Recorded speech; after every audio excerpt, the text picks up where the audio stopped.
All right, so yesterday I showed you guys my base coin and I talked about the Hunt brothers, but I didn't really explain the situation. And so I kind of want to go into why these oil men acted the way they did and why the government and the banks responded the way they did. So first off, the Hunt brothers it was three brothers, but the one that we're going to focus on is Nelson Bunker Hunt. He was the one who kind of spearheaded the whole thing. The Hunt brothers were oil men, and the first thing you need to know about oil is that there is a energy return on energy invested. Energy return on energy invested is what energy equivalent you spend to get energy equivalent out. So how many barrels of oil you spend to get 1 barrel of oil back. The boom years of the 20th century, from say 1920 to 1970, oil wells really returned massive yield. So in the beginning, they were just gushers and would return 100 to 1. 1 barrel's worth of energy would return 100 barrels back. And this just dumped a bunch of net energy into the economy. It allowed us to grow. The Roaring 20s were a result of this. That's why America was so exceptionally wealthy. We had a good population with a lot of energy. So that's a critical component to all of this. But in 1971, conventional oil peaked. This is to say that the classic oil derricks that you see, this doesn't include fracking. This is just like traditional, conventional oil extraction methods, peaked in the US. This doesn't mean that they started to decline necessarily. This means that the rate of increase stopped increasing. So it's a second derivative change. This is not necessarily a problem, but our money supply is tied to the net energy, essentially. In the late 19th, early 20th century, when we started to increase our oil available, and you got to keep in mind, liquid fuel is the key. It is the most important fuel. Our whole economy runs on liquid fuel. But when we first started increasing our liquid fuel a lot, we were still on a gold standard, which was not very good because gold has a quite inelastic supply. Using petrochemicals, you can extract substantially more of it. You can't extract it at the same ratio that you're extracting the oil. There's just not that much. So we needed a money supply that was more elastic and could grow with the amount of energy we're putting in. The theory is that if the loans are being made productively and the energy is being spent well,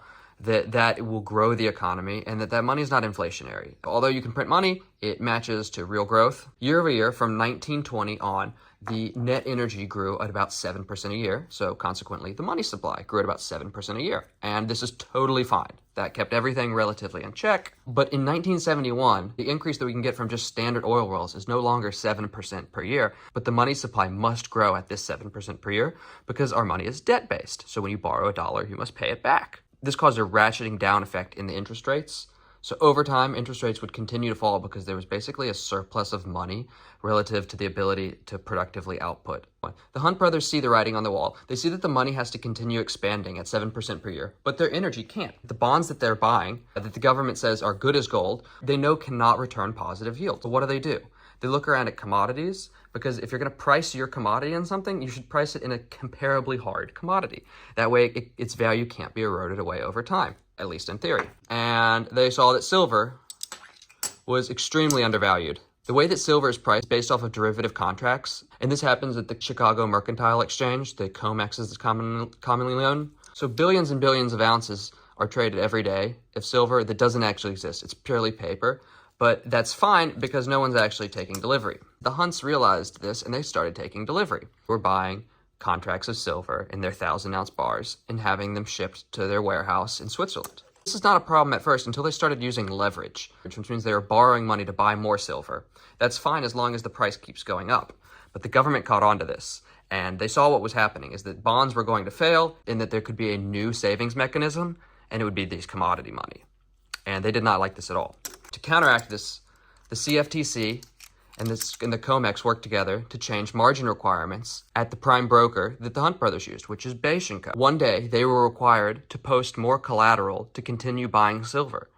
They didn't have more collateral because they were maxed out at the time. That was their big mistake, is that they were over-leveraged. And so they had to begin selling silver. Well, the selling silver to prop up the price of silver is going to be a problem because that's going to cause the price of silver to fall. And so it fell. And you can see in one day, silver just absolutely fell out of bed in 1980. Why does all this matter today? Well, we face a similar problem. Although we've been able to overcome peak conventional oil because of technological increases and exporting of labor, we have a problem, is that now those have been maxed out, where the paper bonds cannot be made good on because there's not enough net energy in the system to continue to increase. And normally in the past, through technological increase, we had increased the ability to consume more energy. People think that technology makes us more efficient at consuming energy, and it does, but only in the sense that it makes you more efficient at consuming more energy.